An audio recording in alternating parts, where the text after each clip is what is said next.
कि देखिए आप लोग झारखंड में हैं, रहते हैं, इसमें हमारी कोई आपसे कोई व्यक्तिगत दुश्मनी नहीं है। ये हमारी अपनी आत्मीयता, अपनी हक अधिकार की लड़ाई थी, जिसे हम लोगों ने अपनी सरकार से मांग की। तो इसमें आप लोग को आपत्ति नहीं होनी चाहिए। अगर आप इस तरह से उल बिलाल आप लोग बात रखेंगे तो बिल्कुल हम लोग चुप नहीं रहने वाले। 1932 ये आंदोलन का एक प्रारूप तैयार किया गया था, एक बोलचाल का भाषा के रूप में कि हाँ 1932 झारखंडियों की पहचान, तो इसी टाइप का ये है। तो इसलिए लोगों को घबराने की जरूरत नहीं है। सरकार अगर इतना बड़ा कदम उठाई है, इनको घबराने की जरूरत नहीं। जो झारखंडी जिनको थोड़ा सा लग रहा है कि शायद मेरे पास 1932 का खतियान नहीं है, हो सकता है उनके पास 1965 का सर्वे वाला खतियान होगा या तो कुछ और होगा, तो उन लोगों से मैं कहना चाहूंगा कि आप लोग घबराने का बात नहीं है। झारखंड की हेमंत सोरेन सरकार ने 14 सितंबर को एक ऐतिहासिक फैसला लिया और लंबे समय से जो मांग झारखंडियों की थी उसको पूरा कर दिया। 14 सितंबर को झारखंड कैबिनेट की ओर से कई प्रस्ताव पर मुहर लगी, जिसमें 2 प्रस्ताव प्रमुख थे। एक पिछड़े वर्ग को 27% आरक्षण देने का, दूसरा खतियान आधारित 1932 आधारित स्थानीयता तय करने का। उसके बाद राज्य के तमाम हिस्सों में सरकार को धन्यवाद दिया गया, जुलूस निकाले गए। आंदोलन में जो लोग हिस्सा लिए थे उन्होंने साभार आभार यात्रा निकाली और कुछ लोग खतियान के विरोध में भी बयान दे रहे थे। लगातार विरोध और समर्थन का दौर चल ही रहा है। हम एक ऐसे व्यक्ति से आपको मिलाने आए हैं जिनका नाम आप जानते होंगे। 9 जून 2022 को झारखंड की राजधानी रांची में जो बिरसा समाधि स्थल कोकर में है, वहां से उन्होंने अपने कई साथियों के साथ मिलकर बिरसा उलगुलान पदयात्रा तय करते हुए जो बिरसा का जो जेल परिसर है जहां बिरसा ने अपनी अंतिम सांसें ली थी, वहां तक आए थे। हजारों सैकड़ों की आबादी में लोग थे। तो हम उनसे बात करते हैं, उनका अपना क्या मत है हेमंत सरकार ने जो किया, प्रस्ताव जो पारित किया 1932 का, और दूसरा कि वो जो लोग विरोध कर रहे हैं, खतियान के विरोध में जो लोग खड़े हैं, उनको क्या कहना चाहते हैं।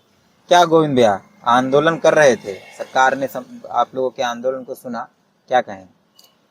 सबसे पहले तो मैं हेमंत सरकार का बहुत बहुत आभार प्रकट करना चाहूँगा कि उन्होंने हम तमाम झारखंडी आदिवासी मूलवासी भाई बहनों की बातों को मानी और इतने कम समय में अपनी हमारी जो मांग थी, जो 1932 का खतियान आधारित जो स्थानीय नीति जो लागू करनी थी, उसको पारित किया है। अभी कानून पूरी तरह से लागू नहीं हुई है, लेकिन आने वाले दिनों में हमें उम्मीद है कि ये कानून पहली बार कैबिनेट में तो 22 साल हाँ बिल्कुल चर्चा आई और इस पर लोगों ने कहा, इस पर हमारे माननीय विधायकों ने बातों को रखा। ये बहुत बड़ी उपलब्धि है।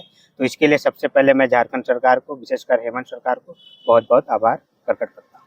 तो कई लोग आंदोलन कर रहे थे, कई लोग आंदोलन बढ़ चढ़ कर हिस्सा ले रहे थे, उनको क्या कहेंगे। उनका भी बहुत बहुत आभार कि जैसे भी हो, आप प्रत्यक्ष सोशल मीडिया हो, ट्विटर के माध्यम से हो या तो सड़कों पे जैसे भी हो पड़ा, उन्होंने अपना आंदोलन में उन्होंने अपने आप को न्यौछावर किया। उनको सबका बहुत बहुत आभार।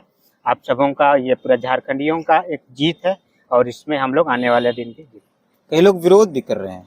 बिल्कुल ये कुछ दिनों से देख रहा हूँ लगातार जिस तरह से लोग 1932 के खिलाफ, ज़्यादा तो नहीं कहूँगा, इसमें 2-4 लोगों का नाम जो आ रहा है लगातार, जो मनगढ़ंत जो बातें कर रही हैं वो बिल्कुल गलत है। हम लोगों ने सिर्फ अपनी मांगों को रखा है। ये झारखंडियत की मांग है और ये हमारा मांगना हमारा अधिकार है। लेकिन जिस तरह से बयानबाजी बीते दिनों, जैसे मैं नाम भी लेना चाहूँगा, जैसे प्रदीप तिवारी हैं, एक कैलाश यादव, बबन गुप्ता जैसे लोग हैं जो लगातार कह रहे हैं कि नहीं, ये बबन चौबे जो भी नाम है, बबन चौबे, इन लोग लगातार कह रहे हैं कि नहीं 1932 वाला जो झारखंड सरकार ने जो लागू की है या तो जो पारित की है वो बिल्कुल निराधार है, असंवैधानिक है। तो इसमें मैं कहना चाहूँगा कि ये बिल्कुल आप लोग जो विरोध कर रहे हैं वो बिल्कुल गलत तरीके से कर रहे हैं। बिल्कुल ये हमारी मांग है और हम लोग इस पे अडिग हैं और हम लोग झारखंड सरकार का आभार प्रकट करते हैं कि उन्होंने हमारी मांगों को रखा। और इसमें मैं उन लोगों से भी कहना चाहूँगा जो इसके विरोध में है कि देखिए आप लोग झारखंड में हैं, रहते हैं, इसमें हमारी कोई आपसे कोई व्यक्तिगत दुश्मनी नहीं है। ये हमारी अपनी आत्मीयता, अपनी हक अधिकार की लड़ाई थी, जिसे हम लोगों ने अपनी सरकार से मांग की। तो इसमें आप लोग को आपत्ति नहीं होनी चाहिए। अगर आप इस तरह से उल बिलाल आप लोग बात रखेंगे तो बिल्कुल हम लोग चुप नहीं रहने वाले। एक बात और बार बार एक शख्स कहते हैं कि नहीं ये 2022 में 2002 वाला डोमिसाइल वाला आंदोलन को हम लोग दोहराएंगे। तो हम ये कहना चाहते हैं जो भी शख्स हैं उनसे कि आप लोग जिस तरह से बयानबाजी करें, आप लोग को हम याद दिलाना चाहते हैं, ये 2022 का झारखंड है। 2022 मतलब आप लोग जो आंदोलन का बात कर रहे हैं वो आज से 20 साल पहले का आंदोलन, और आज का युवा हम लोग जो 22 साल लगभग हम लोग इस झारखंड में पैदा होकर हम लोग बड़े हुए, तो आप हमारी लड़ाई हम जैसे युवाओं के साथ लड़नी होगी। तो इसमें आप लोग इस तरह के मनगढ़ंत बात बिल्कुल ना करें, ताकि हमारी जो झारखंड की जो एक मान मर्यादा और झारखंड की जो आपसी भाईचारा का जो यहाँ का जो विचार है वो हमारे ना बिगड़े, हम ये अपील करते हैं। एक साथ आपने नाम भी लिया जो खतियान के विरोध में, वो कहते हैं कि लगभग 2 करोड़ की आबादी हम बाहरियों की है, लगभग 70% आबादी हम बाहरियों की है, तो क्या झारखंड में 30% है? यही तो विडंबना है। यहाँ झारखंड की आबादी लगभग 3.5 करोड़ की है। उनमें से आप देखिएगा आदिवासियों की लगभग 80-85 लाख के लगभग का मतलब आबादी है, और आप बाकी हमारे जो साधारण भाई लोग हैं, मूलवासी लोग हैं, उन लोग का आबादी देख के कुल मिला के अगर कहा जाए तो जिस तरह से इन्होंने ये कहते हैं कि हम लोग लगभग 70%, तो ये कहाँ से और कहाँ से ऐसे मतलब आंकड़ा लेके आए हैं, ये तो भगवान जाने और वही जाने। इससे तो मैं 32,000 गांव है राज्य के अंदर, लगभग 32,000 गांव होंगे। 32,000 गांव में तो ये लोग होंगे नहीं। बिल्कुल बिल्कुल, कैसे होंगे शहर? ऐसे शहर गिन के आपको बता दूंगा, जहाँ जहाँ मतलब औद्योगिकरण हुआ है, आप बोकारो ले लीजिए, आप जमशेदपुर ले लीजिए, रांची ले लीजिए, धनबाद ले लीजिए, जैसे हजारीबाग, जैसे मतलब जहाँ पे औद्योगिक जगह है उस जगह पे ये लोग आए हुए हैं, वहाँ पे ये लोग बसे हुए हैं। वहाँ पे एक तरह से बोलिए तो ये लोग मतलब गैर तरीके से मतलब हमारे आदिवासी मूलवासियों के जमीन पे कब्जा करके रह रहे हैं। कुछ लोग कहते हैं 15-20% इनकी आबादी होगी पूरे राज्य के अंदर। हाँ, पता नहीं है, ऐसे हमको तो उतना आइडिया नहीं है, लेकिन जो भी हो ये हमारी मांग है कि आप इस तरह के मतलब लोगों को मत ये करिए, भटकाइए कि मतलब हम लोग की आबादी यहाँ पे इतना 1.5 करोड़ 2 करोड़ है। ये बिल्कुल निराधार है। आंकड़ा सबको पता है, बच्चा बच्चा जानता है कि झारखंड में क्या संख्या है आप लोगों की और क्या हैसियत है। कुछ लोग ये भी कहते हैं, वही जिन लोगों का आप नाम ले रहे हैं, कि हम आदिवासियों की गुलामी नहीं सहेंगे। 1932 करने के बाद का उनका था, हम आदिवासियों की गुलामी नहीं सहेंगे। कैलाश यादव ये बात कह रहे थे, तो खतियान आदिवासी की गुलामी ये कैसे वो जोड़ रहे हैं? बिल्कुल, जैसे कहते हैं, एक चीज़ मैं इतिहास से थोड़ा सा कहना चाहूँगा। जैसे हमारा झारखंड प्रदेश जिस तरह से अब देखिएगा 1912 में जब झारखंड की मांग उठती है बिहार से अलग होने के लिए, वो लड़ाई लड़ते लड़ते हमारे बहुत सारे आंदोलनकारियों, झारखंड आंदोलनकारियों ने अपनी शहादत को भी दी, और अंततः हम लोग को 15 नवंबर 2000 ईस्वी को ये झारखंड एक अलग राज्य, विशेषकर अलग राज्य का मतलब घोषणा किया जाता है। और यहाँ पे आप देखिएगा लगभग 17 राज्यों में, 17 से 18 राज्यों में ट्राइबल की संख्या लगभग ज़्यादातर पाई जाती है। इस तरह से तो इस तरह का यहाँ पे उनका कहना है कि यहाँ आदिवासियों का 1932 बिल्कुल नहीं, ये तो बिल्कुल गलत है।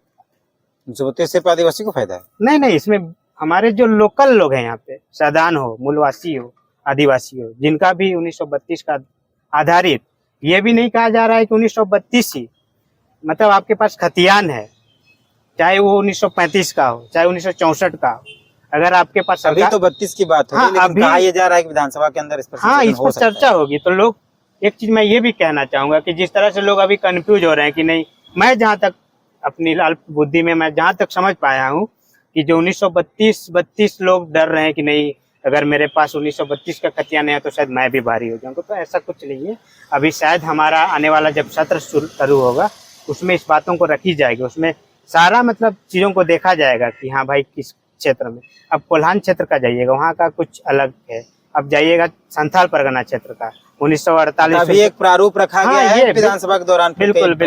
एक मैं इंटरव्यू देख रहा था, ये रश्मि कतियान सर का, उन्होंने एक बातों को बहुत बढ़िया से रखा कि जिस तरह से उन्होंने कहा कि 1932 ये आंदोलन का एक प्रारूप तैयार किया गया था, एक मतलब बोलचाल का भाषा के रूप में कि हाँ 1932 झारखंडियों की पहचान, तो इसी टाइप का ये है।